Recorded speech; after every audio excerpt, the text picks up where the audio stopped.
What is going on, guys? Welcome aboard Life Launchpad, your go-to channel for practical advice and guidance to launch your dreams into reality. I'm your host, Andrius Avina, and can I tell you something? Do I have a video for you today?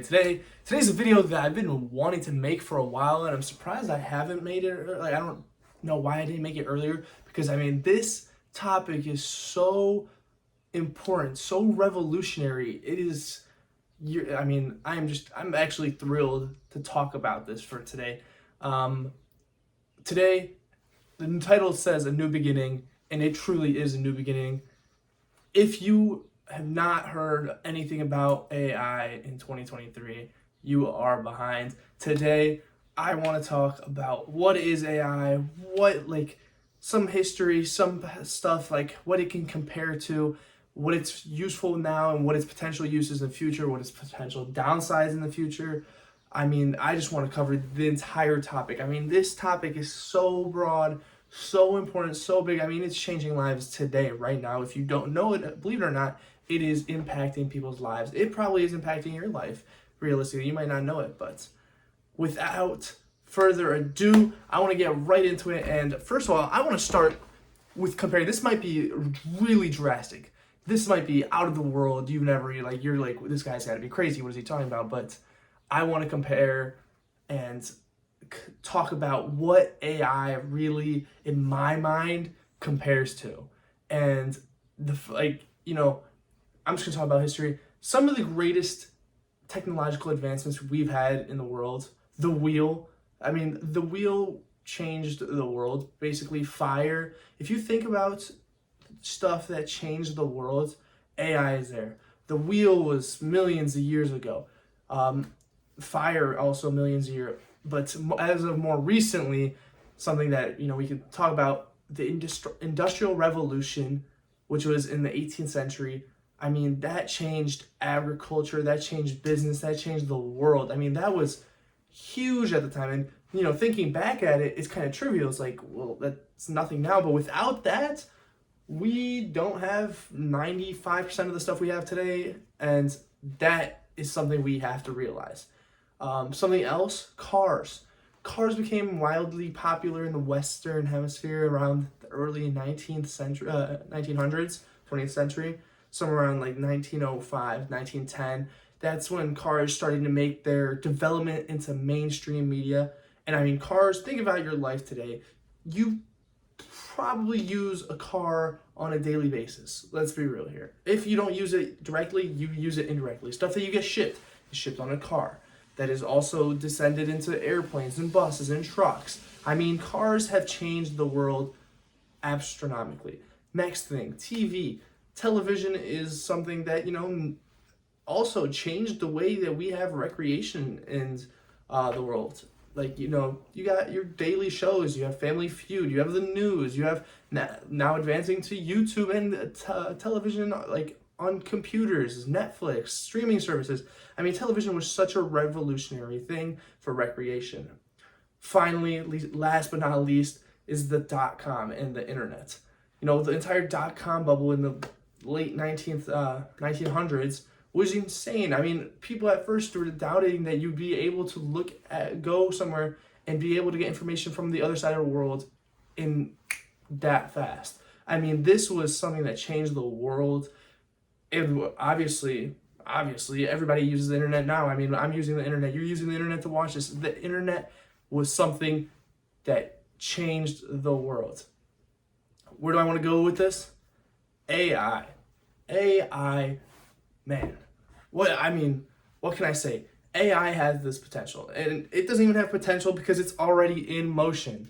Potential is before it, but AI is already in motion. If you're not on AI, understanding, learning what it is already revolutionary. It's changing stuff, changing the world as we know it. Really, it's being used for content creation. You can have AI voice generation, AI music generation, the Adobe Creative Cloud that's making editing, video editing, Photoshop, anything that you want with it. You can use AI for that. Think about Tesla. Tesla is an electric car brand that is working on creating fully autonomous vehicles. Do we understand the significance of this, you can be in a car, put in zero effort, and get from location A to location B. It does all the work for you. It observes the world for you. I mean, this is incredible. This is insane.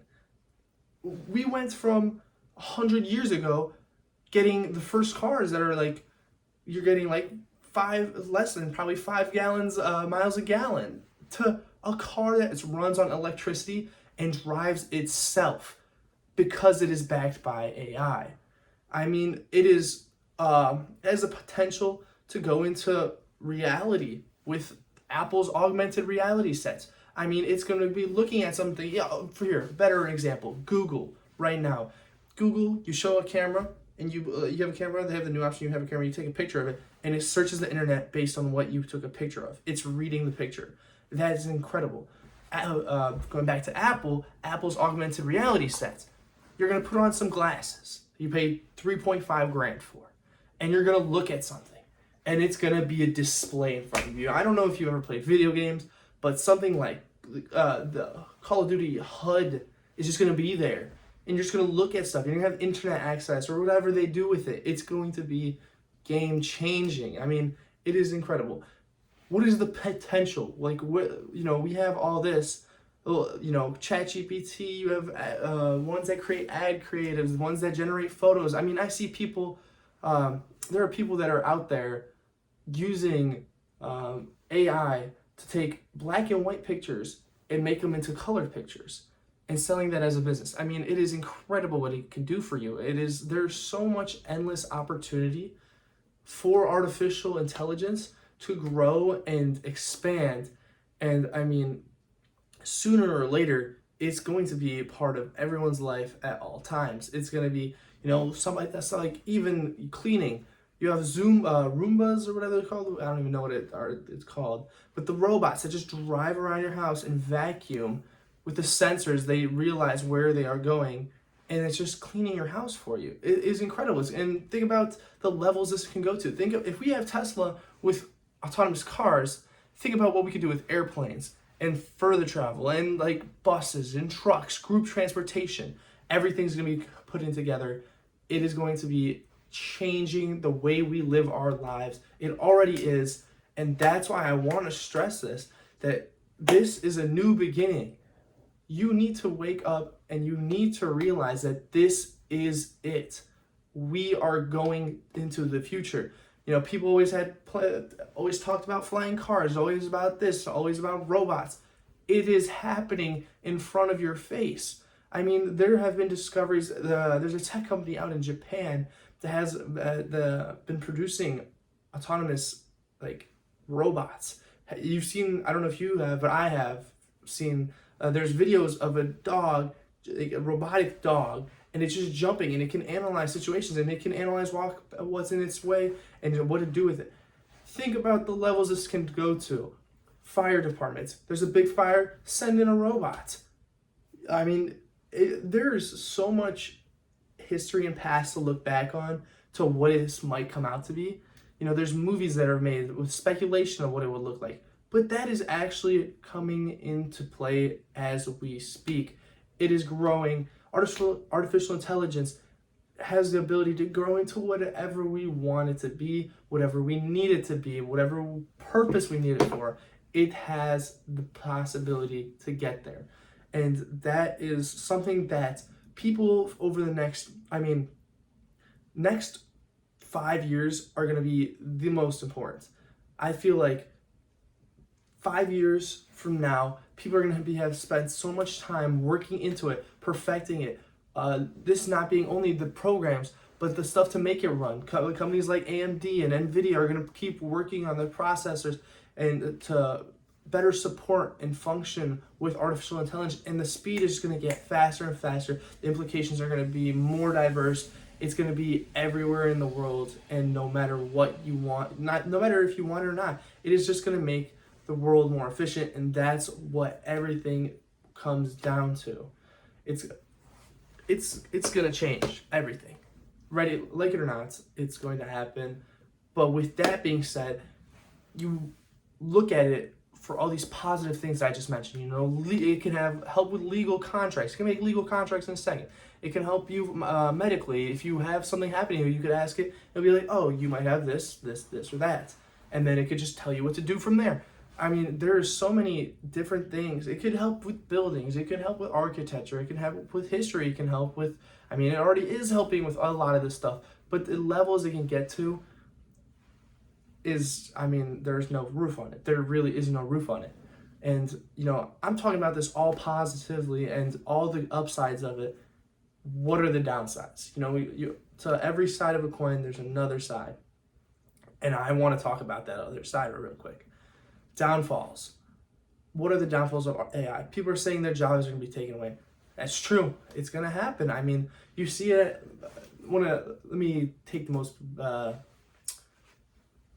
job that can be like relatable for people that have had working at a fast food chain. You know, teenagers work at fast food chains because it's a very available job and it works for them. Cashiers are being overtaken by the computers that are in there that place the orders. If you go through a drive-thru at McDonald's, there's sometimes not even a human that asks you, hey, what would you like to order? It's a robot that says, hi, welcome to McDonald's. Can I take your order, please? And you're like, what's going on right now? And that's what I am talking about. Jobs are taken over, but, and contrary to that, there are going to be more jobs made. When you think about it, there's going to be people that have to program the AI, people that have to help develop what it does and what its responses, repairs, how to go about it, how to incorporate it. I mean, there's going to have to be people that control them. I mean, there's going to be as many jobs that are taken away, there are going to be jobs that replace those as well. Maybe not as many, but there still will be. That is something for you to think about. The other downside for it, it's going to make people say it's going to make us dumber. Highly possible, very probable. When you think about it, a lot of students nowadays use ChatGPT for their education, to write essays, to do their homework, to do coding. It's a cheat code to just, you know, throw the question in there, it pops out a response for you, and then you just don't have to do any of the work, and it's pretty accurate. That's true. It's going to happen. There's going to be ways to get over it. Teachers already have incorporated the AI detection software. There's been AI detection software that detects if it's been written by some sort of artificial intelligence program. That is one countermeasure. Obviously, there's ways to get around it, but the AI is just going to be a battle of itself versus reality. I mean, there's going to be so much going around about with it.